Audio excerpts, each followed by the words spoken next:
तर रुपाली ठोंबरे सातत्यानं चाकणकरांवरती आरोपांची राळ उठवतायत। आता तर त्यांनी थेट रुपाली चाकणकर यांच्यावर गुन्हा दाखल करावा अशी मागणी केली आहे।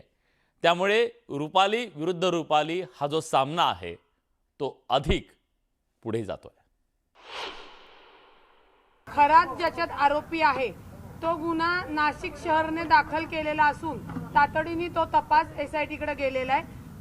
आम्ही मागणी केलेली आहे, म्हणजे झाशीची राणी प्रतिष्ठानच्या वतीने मी मागणी केलेली आहे की राज्य महिला आयोगाच्या अध्यक्षा यांना तात्काळ आपण अटक केली पाहिजे।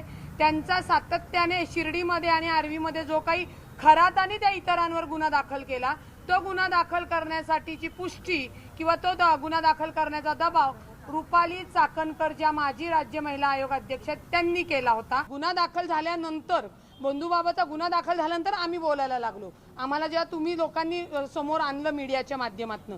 परंतु तृप्ती देसाई जर स्वतःहून येऊन सांगतायत की मला वर्षापूर्वी किंवा 2 महिन्यापूर्वी हे व्हिडिओ आले होते आणि मी CM कडे पाठवलं, मी हॅव केलं, मी त्याव केलं।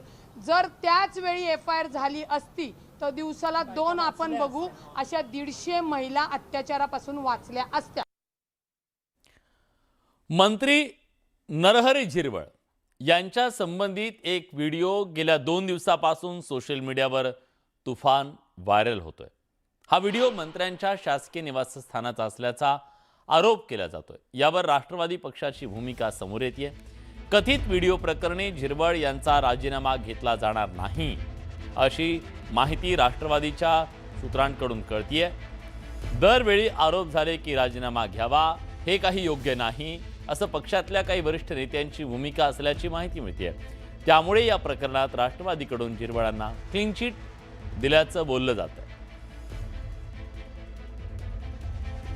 दरम्यान झिरवळ यांच्या संबंधी व्हायरल होणाऱ्या कथित व्हिडिओवर मुख्यमंत्री देवेंद्र फडणवीस यांनी स्पष्टीकरण दिलंय। त्या व्हिडिओची शहानिशा केली जाईल, सत्यता तपासली जाईल आणि मग निर्णय घेऊ असं मुख्यमंत्र्यांनी स्पष्ट केलंय। हा जो व्हिडिओ आहे तो 3-4 व्हिडिओ जोडून चुकीच्या पद्धतीनं तयार केलेला व्हिडिओ आहे आणि त्यामुळे याची चौकशी झाली पाहिजे।